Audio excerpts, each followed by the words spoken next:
All right. Welcome to the Winner's Circle on the It's More Than Just Money Movement channel. I'm your host, Witness Mtaka. And as I promised you when we started this part of our YouTube channel, we are going to be bringing you people that are winning in different parts of society and people that we can learn from, where we can draw some knowledge and wisdom from them and use that and apply it in our own lives. So like I said, to the TikTok guys that are watching on TikTok, I've got two co-hosts today. I've got Mr. Tando Masego, who is not visible, and I have Dr. Miranda Moloto. So I'm going to give each of them a chance to introduce themselves. But before they do that, remember to subscribe, click on the notifications bell, share this video, and share our content so that as many people as possible can benefit from the content. Mr. Masego, let's start with you. Introduce yourself. What's your story? I'll make it short because I'm introducing myself as a ghost. Remember, everyone on YouTube is not going to see me today. But I am Tando Masego. I'm a business coach. It's weird because today you called me by my name. You never use that name. So why the formality today? I always say coach. So today I want them to actually go out, search your name, find the work that you are doing, interact with your social media platforms. That's you doing your things. That is cool. Tando Masego is the name, author of Welcome to Financial Freedom. I am, because by force, starting a podcast, by force because I'm hanging with Witness. So you have no choice when you hang out with people like you. But there's a lot of cool things that we're doing, coaching entrepreneurs. And my vision basically is to make it easy to do entrepreneurship. Make it easy for the black guy to do entrepreneurship. That's my thing. Where does this come from? Wanting to make it easy for the black person to do entrepreneurship. So I've had many people teach me entrepreneurship before. And I know, let's say out of the 10 that would have taught me, I understood 2 at a level which I could apply what they were teaching me. So I felt there is context missing in the way we are taught. Yeah. And I wanted to bring that. To find the ones that reach out to me to a level where I could apply, see the change in my business, and then say, okay, I can help more people do that. And as I keep doing it with one client after the other, the process gets more refined and you start to see, okay, so this is where, as Africans, our handicap has been.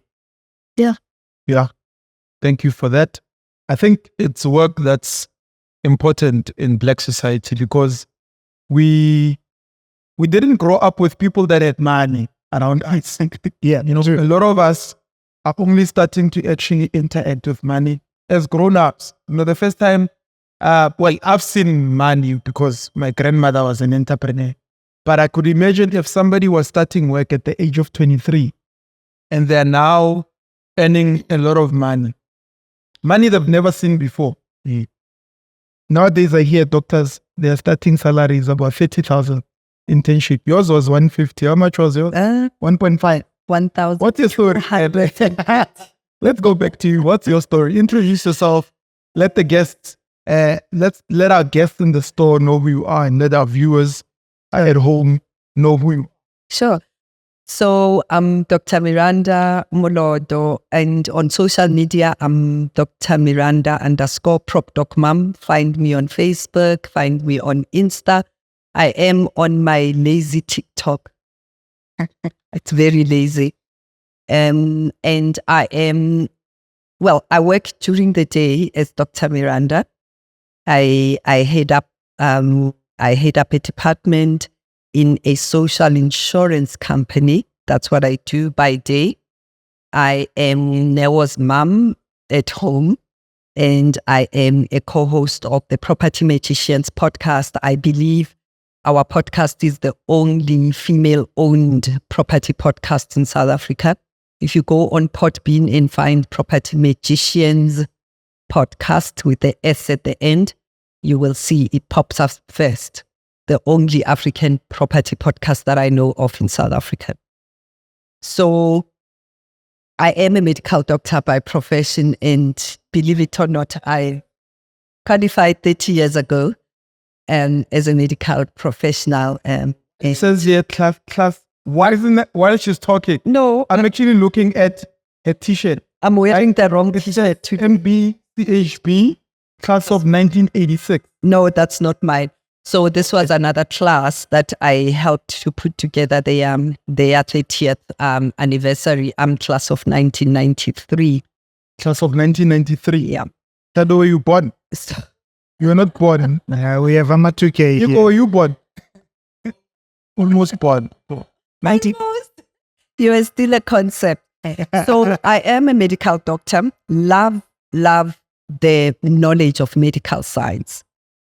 I, though, knew from the beginning that the practice of medicine in the ward with a stethoscope and a white coat was just not my personality. And it was difficult, guys.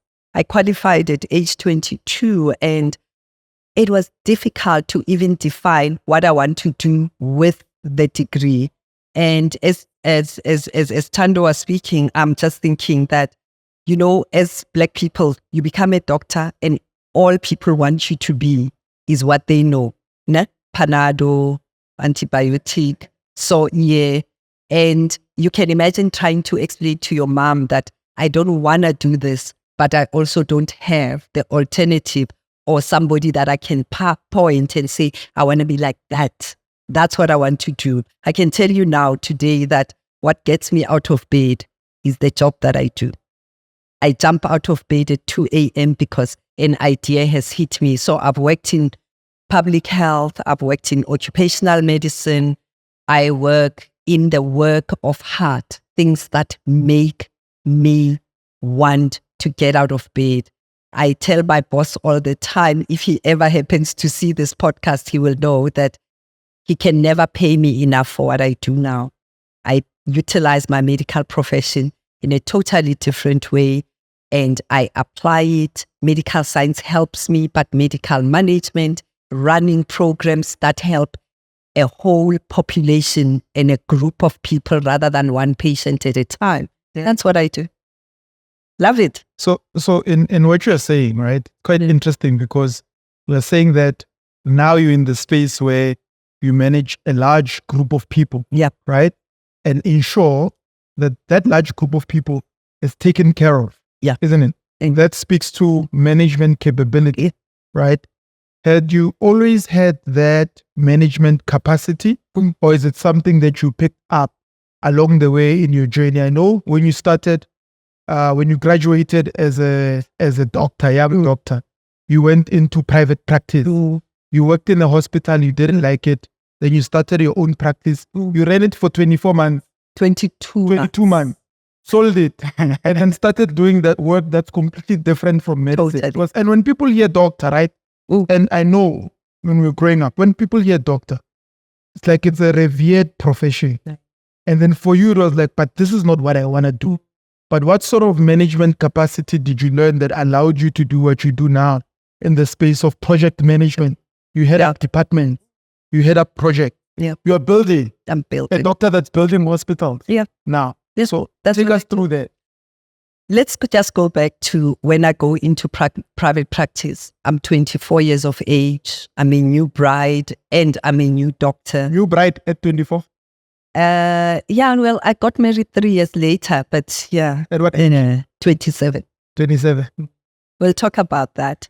I like the story of being married as well. It's just like the doctor story. You are a Black girl. You're going to go to university. Well done. And then you're going to get married, right? Yeah. You're going to have kids, right? Right, Tando? Yeah. That's how it is. And the husband is going to buy the house, right? And then you are going to live happily ever after. And when it doesn't happen that way, what then? And no one gives you the manual, you know? No one gives you the manual. But here's the thing. Tando wasn't there. I go into private practice. What do I know? I know how to prescribe and I know how to diagnose. Yes, you've got appendix. Yes, you need to go to the hospital to be operated. Yeah, you've got this. I'll give you Panado. no one taught me how to run the practice, the business part of practice. Tando. And what did it involve? Patient that comes in, there's one who's cash paying, there's one who is medical aid paying.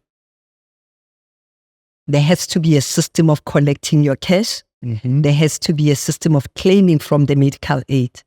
Medical aid make a contract with their member. Their member comes to you, you've got a contract with the patient, but the medical aid would determine what I got paid. That's how I got a debtor's book this big and I never got paid. Yes?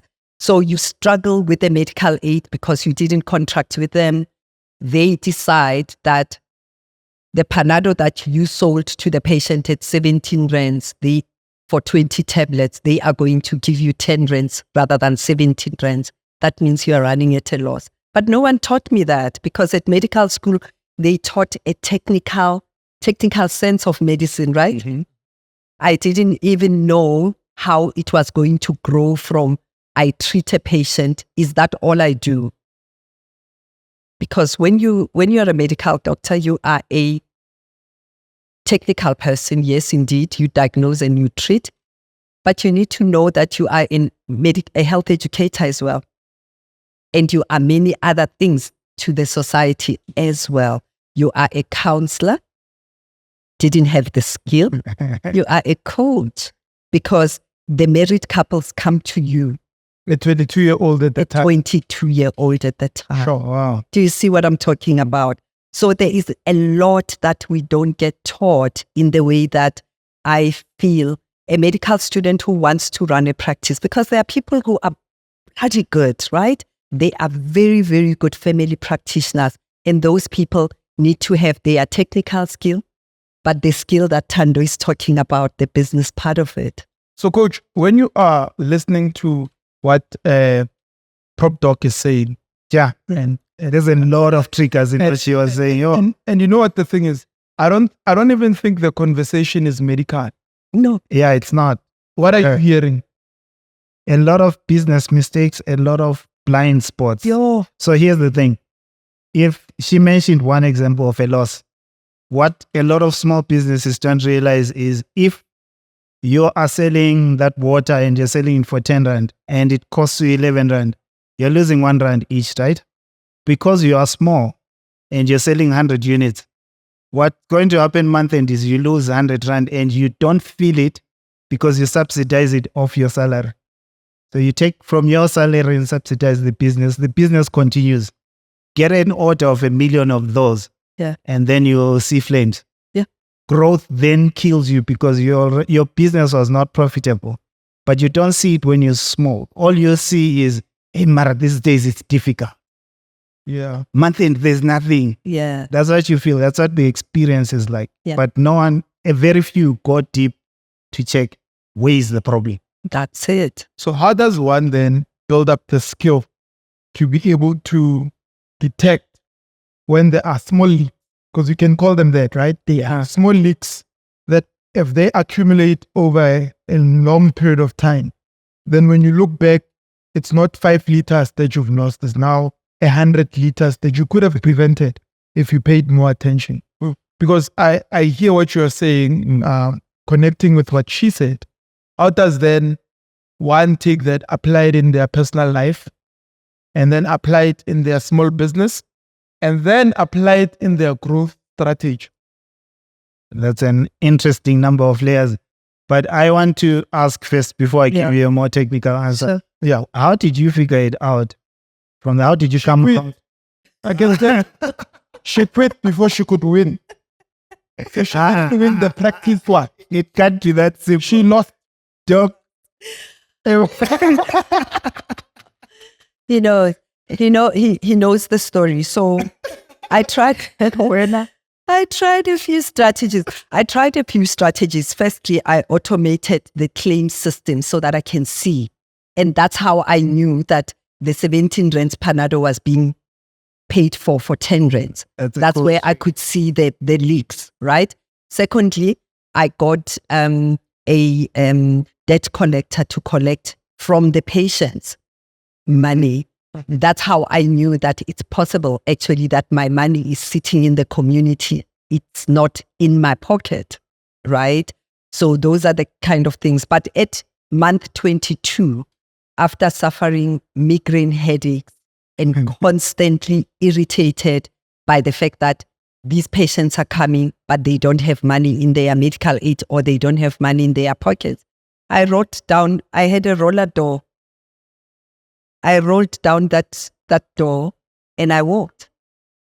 And only a week later, after having had conversations with the then husband and everyone is like, but you're leaving money on the table. I was like, well, let me get a locum because I'm not going back there. Do you feel bad for collecting your money? I'm interested in that part because a lot of your money was sitting with your community, but you were not collecting it. Ne? Yeah. And I think it happens to many entrepreneurs, many business people where you feel bad for picking up the phone and saying, you owe me money, can you please pay me? Can you take us through that part of your life? And if you manage to win. I never won that battle. So let's start there, Witty. When you become, there are two layers actually. There are two layers. You are a medical doctor, right? By virtue of the title, the community assumes you have money, which you don't have. You're running a business. They assume you have it. Get out, right? The second thing is, even in the Health Professionals Council Code of Practice, you are not supposed to market, and you treat before you ask the question whether the person has the money. So the service comes first. The service comes first. So the ethics of practice actually on its own is a stumbling block because ustataka ki doctor. So where is it painful? Let's give you medication. Hi hulukile, utlata utombata. You see what I'm saying? So we've got different layers. You are actually taught not to ask. And it is ingrained in you that you are a healer first before you are a business collector. You know, it's different when you are selling this product here. This product is, I only saw it with the lawyers that actually a service business is actually profitable. Lawyers will not talk to you. They don't. They're just like, it's 500 rands to prepare a letter. It's 500 rands to call that person's 2.5 to do a consultation for 1.5 hours. It is very clear. Take it again. They've been through that. But Eco medicine, they don't teach us that. And there is no part of medical training that has got a commercial portion. None whatsoever. And yet, all of us actually do end up, whether you're a specialist, whether you're a general practitioner, whether you are actually selling a service, but that's not how it's sold. They actually would tell us in medical class, they're like, all of you are going to suddenly become capitalists. You're going to go out into your communities and then ask for money. You need to treat the patient first. So it's ingrained. It's ingrained, and it found me really being the healer that I am. I start with, let's help this person. We'll talk about the money later. You were born too late. Interesting twist. Interesting one. Right? Interesting twist that I'm going to bring to you. Ne? Mm-hmm. So, in any business, even in our industry, property, there's us entry level there, and there's redefined property. And there is growth point properties, there's Atape. Correct? Yeah. So in the sphere of services, be it medicine, law, whatever, there is Dr. Mies, who's made to feel bad for wanting to collect her money when she was still a doctor, right? And there is the capitalist who starts a string of medical centers and then eventually builds a hospital. That's my thing. And eventually runs Life Hospital Group. Which is what she's doing now. And that same person is just as much as a doctor as the person who's in the practice. What do you think is the difference between the two mindsets? The mindset that says, I don't care what they taught me at medical school to be putting people first and all of that. Yes, I'll put them first, but I'm going to build a business and scale it. And then another person who's given the same information says, Ish, I am going to serve the community. I won't build a business out of my career. I'm going to keep it where it is. Can I say something there? You look triggered. Yeah, what's the difference between the two mindsets? All right, so the differences could be many, but I'll explain using two mindsets. An abundance mindset, which the opposite of is scarcity mindset. An abundance mindset, you could summarize it as ambition, right? Someone who just believes, I'm in an economy that has abundance. I'm in an economy where I can grow and there's no limit to how far I can go. When they start the business, the energy is exactly that. I'm starting this thing to grow it. They're thinking abundance, right? You could talk about an entrepreneurial mindset where someone starts that thing, but the level of excellence and the emphasis on systems and the emphasis on just learning and putting order and disciplines in place is different from the guy who starts to just survive. Yeah. So you can look at differences in the entrepreneurial mindset. So the guy that starts to survive and a guy that starts with an entrepreneurial mindset. You can have, I always say, anything that you look at. Someone is a billionaire selling sweets. Someone is a billionaire selling yogurt, clothes, whatever. Any product out there has made someone a billionaire and someone broke, right? The difference is the mindset, entrepreneurial mindset the person starts with. So what is the difference between the guy who sells sweets, but is not a billionaire, and the guy who sells sweets and is a billionaire? What's the difference between these? The simplified answer. No, that's an interesting one. It is. It's what she's saying.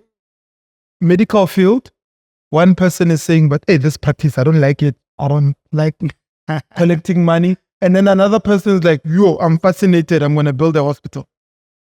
All right. So I could go back to what you were saying and say, if I'm coming to coach and consult a business, there's two sides of the coin that you look at. One, what are the bottlenecks? What's holding this entrepreneur back? Sometimes it's a confidence issue. Sometimes it's systems things in the business. Then the other side, you look at what are the key drivers of success in this business that can make it scale, right? The drivers of success. Yeah, generating more leads, becoming profitable, putting processes, also I said more leads, more profit, profitability, productivity. You put those in place. These allow the business to scale, right? And then on your question, the difference between the two, I'll simplify it to two things. Someone who becomes a millionaire doing what you do knows something you don't know. Can you say that again? Someone who becomes a millionaire doing what you're doing knows something that you don't know yet and knows how to do something you don't yet know how to do. Yeah. That's the simplified version. So what you need is, what do they know that I don't know, and what do they know how to do that I don't know how to do? Start figuring that out, and you get on a learning path. Can I get in where Tando is saying that? So Tando, here's the example of 25 years ago of what general practitioners would then do. Longer hours. Or longer hours wanting to make more money. You start at 8, you finish at 8. And how practical is it when you are a Black, young, female, married? How practical is it? And is it sustainable? Longer hours, then I would open on a Saturday. But then I also needed to go and get medicines, and I needed to do admin. So on Thursdays, I would do a half day, work Saturday, Sunday, I'm fetching medicines. When do I have a life? Right? And those are the kind of things that for me, in hindsight, I can see them clearly. Second thing, you said more profitability.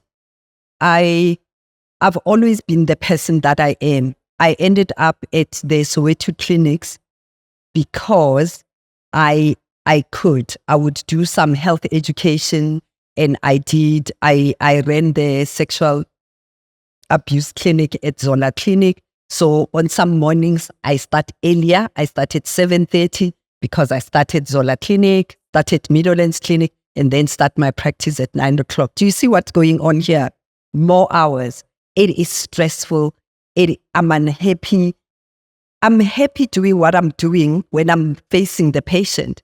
But necessarily, was it putting more money in my pocket? It was so difficult to put that money into my pocket and then have to fight with medical aids. What was the other thing? There is something else that I did. More product. So I did those clinics all, and then at the clinic, I put in an extra layer where my practice was big enough to accommodate a physiotherapist and optometrist as well. So I could collect rent from other professionals. So those were trickles of extra income. But the bulk of it was 8 o'clock to 8 o'clock at night. Winter season, I would work flat out. Sometimes I leave the practice at 9 o'clock, risking the relationship that I've left at home. Sure. So My mind was already going there. yeah, With so that kind don't go there, Chief. You'll open a can of worms. I remembered yesterday and thought, okay, let me chill. Yeah, hold your horses. So I'm interested in something that she said, Yeah. right? That I think can be beneficial to anyone listening. Yeah. And here's the thing. She said the more hours she worked didn't translate into more money. No, You guys hear that? Yeah. That she decided that I'm going to put in more work. I'm going to get extra jobs. But the money didn't even translate. Are you actually saying that doing more doesn't necessarily translate into more money? In hindsight. in hindsight and in my sense, it really didn't. And you'll tell us what you think about that, Coach. Okay. It honestly didn't. It didn't in the real sense. Because those extra incomes, remember there is a leak in the main practice. So the supplementary streams of income were actually subsidizing the practice because there's a leak. You see what I'm saying? So I'm plugging a hole, gutter piece. Necessarily does it plug the hole? It didn't. But I'm working longer hours. So for me, it didn't translate into more. Okay. Sure. And how does one develop the skill to pick that up? And what actually is the thing that builds wealth? So we've just established here, Coach, that more effort, more physical effort. Mm-hmm. I don't need 7 jobs. All right. So before you ask your question, It's what she's saying. She's saying even if she had 7 jobs. no, hold on. Translating into the wealth. Before you ask the question, I'll give you context into where my mind is. Where's your mind? We want to know. Yeah, no, you need to, because you ask the question and then I'll have to reverse to this one. Sure. The problem is not working hard. Okay. The problem is how you are working hard. Some of the people that inspire you work way harder than you even right now. The difference is where they put their energy and effort, Okay. right? So if you go to the farm and ask who works harder, the farmer or the laborers in the field digging, you know who puts in the most effort. Both of them can put effort during the day, but there's a kind of effort that generates results. There's a kind of effort that doesn't. So when you go in to work yourself to the ground, doing things that don't generate income, you walk away with the conclusion that hard work doesn't pay. But when a witness works 3 hours on a podcast, 3 hours on a book, what he's going to have in a year has leverage. He works hard, but later he can have the freedom because he put energy in things that have leverage. So my issue is never working hard. It's where the effort is going. Now you can ask. So I love how you put that, because when I hear you, if I'm hearing you correctly, you say 2 kinds of people, the farmer and the farm worker, right? The farm worker puts in all the hours to dig. He's working hard, harder than all of us sitting in here. He's digging, he's harvesting, he's making sure that the farm is, the crops are good. And then we look at the farmer and say, but the farmer is not working hard. But on the other hand, the farmer is actually working hard on ensuring that he manages the entire group of people that are working on the farm. He's doing the admin, he's engaging with buyers. So he's working hard, and you're saying, but his hard work is directed at a different kind of activity. That generates. So the kind of activity you focus on is the one that determines whether or not you produce income. Yeah. Like That's my thing. You summarized it nice. Yeah, go deeper on that. We want to hear more. Don't you guys want to hear? Yeah. So it's that how you get out of it is when, like, doc, you just pause and say, this is not working anymore. Not working. yeah. But it took you 22 months. You know, some people can Some people had 10 years. before they figure that out. You always make an example of doctors old, right? That you said you didn't want to be the doctor that's old Yeah. in the hospital. All I could see in Soweto was old GPs who are 70 and 68. They were still at that practice. And you look at it and say, that's my future. That was It's an interesting one. that's an interesting. Yeah, about that. I was just like, I don't want that, right? And maybe the pulling out necessarily just like that and shutting the door was necessarily not the right thing, and probably isn't, because there was no other person coaching.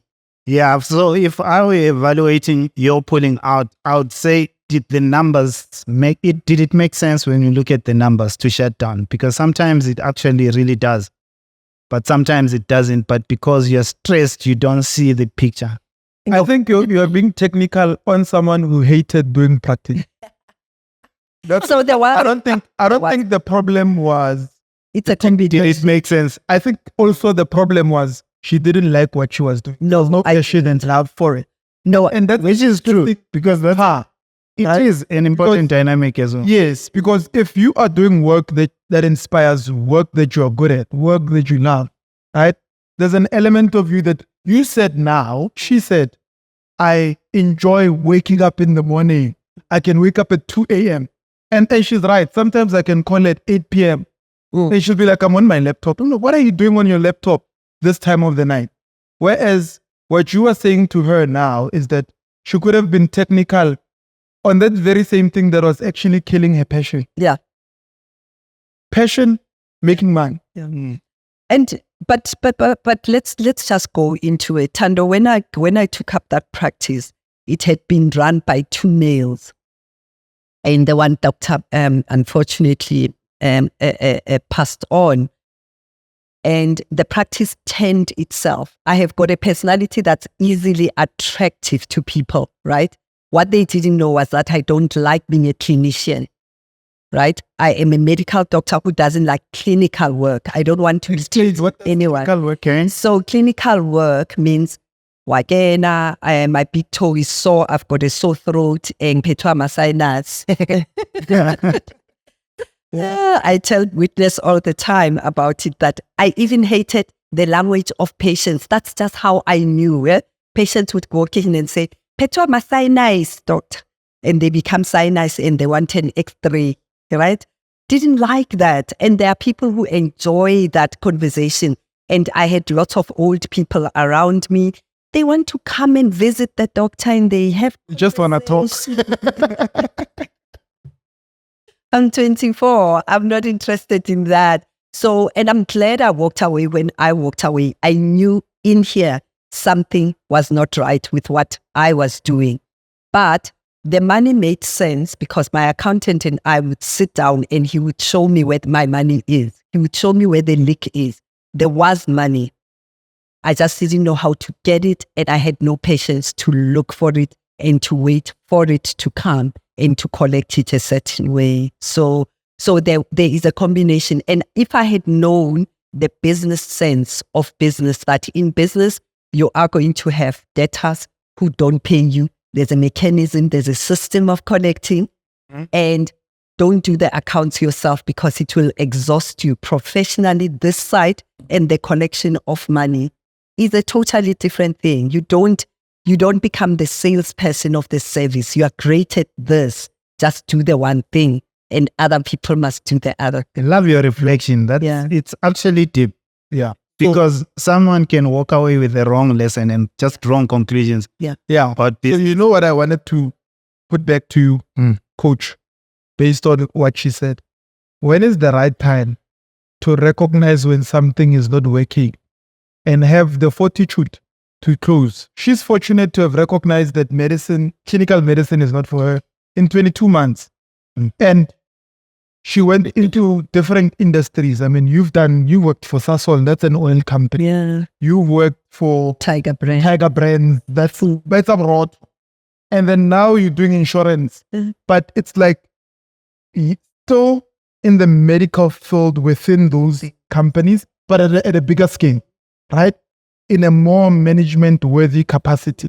And then now, what I want to ask you is, for people that could be doing certain businesses and it's bleeding and maybe they don't even have the passion, where does one draw the strength to close?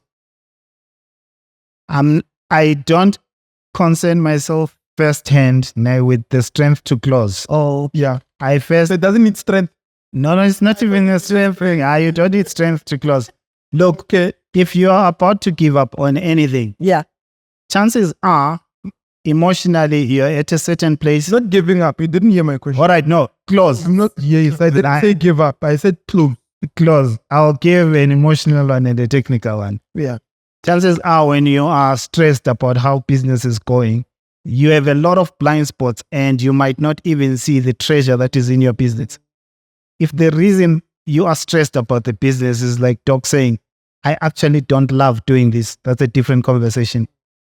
Then if it's giving you cash flow so that you can start something else, set a deadline to say, I'm going to run this thing for the next 2 years so that I get the profit and do my passion, right? It's a different conversation for someone like So that. the passion needs funding. Right, it needs funding. Go deeper. On the passion needing funding or on the closing? on both. All right, let's get to the closing first. So there is that where Udoc can close because she can set a timeline, work, get the cash, close. She goes same time this one, but it's fine. Yeah, she was extra, but there are others then that actually love doing what they're doing. So the conversation is different for them. What you want to understand is, So let me get this straight. They love doing what they're doing, but it's not but it's making not money. working Yeah, at that moment. They're not making money, but they love it. They're passionate about it. exactly. Yeah. So remember, if even with Doc's example, right now, if you listen to how she reflects about what she could have done differently, at the time, there's a lot that she didn't know. There's a lot she wasn't aware of. There's a lot she wasn't doing right. So the reasons why the business is frustrating you could then be because you're not doing 10 things right that you should be doing. Okay. So that's why I was saying I don't quickly go to the closing part. So I go to why is the business way it is right now part. like that. To do that assessment and go deep there in terms of with the leadership, with the team, with the systems and processes, with the customers, with the leads, with the marketing system they are using to generate leads. You look at these things to see where are the hidden treasures that the entrepreneur is blind to, because once you are stressed, these things become invisible to you. Yeah. Mhm. Yeah. So I love the fact that this conversation it's flowing the way it did, and you became our case study automatically, and it wasn't even Same time. Same time. But we're gonna open the questions up to the floor in a few minutes, right? And then you juggled from that moment where you were a medical doctor, Clinical doctor. well, in Nerubita surgery. You had a practice, but we called it surgery back in the day. I get people probably still call it that. And then you pivoted into different companies doing different kinds of work, but in a more project management related capacity. How are you using that today in your work and in your business? And how were you able to position yourself to get these roles? Because you were coming from a different space altogether. You have to be a different kind of doctor to do the work that you're doing. Absolutely. Because it's got nothing to do with medicine. Absolutely. Absolutely. I even have worked in places where I have met my own colleagues who are doctors who get upset that I get the top job because they haven't understood that the MBCHB on its own does not make you a manager. Okay, for those who don't know, MBCHB is a medical degree. It's the medical degree, yeah, Bachelor of Medicine and Bachelor of Surgery. So that's what we get when we go to medical school. So your basic degree does not necessarily put you at positions that you are going to manage certain things. So let's talk about my personal journey is that while I was in the practice, I already knew that I don't like medical practice.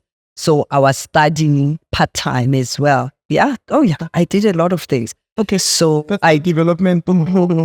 No, I studied a postgrad thing in occupational medicine. So doctors who work in the factory, who attend to workers who get sick inside of the factory, they don't do it with just an MPCHB. There's a postgrad diploma that you do on top. Yeah. That teaches you about how chemicals interact with the body and so that people in the mines, people in food factories, a food factory can look innocuous. Flour makes people sick, right? Gives you occupational asthma. You remember we had a year of listeriosis the other year, very hard balloning. And those are the kind of things that the doctor who is occupied in that place does. So that's how I got an opportunity to work in steel factories, cosmetics, the lipstick that we apply. It's not for everyone. The chemicals that are produced or that are mixed and perfumes and whatever, they make the worker that produces them. So I've worked in processing plants. So I've combined my medical degree to meet with the science, with chemical science, so that I become an occupational medical practitioner. But while I was there, in the 90s, that's when the height of the HIV infection was where we were at.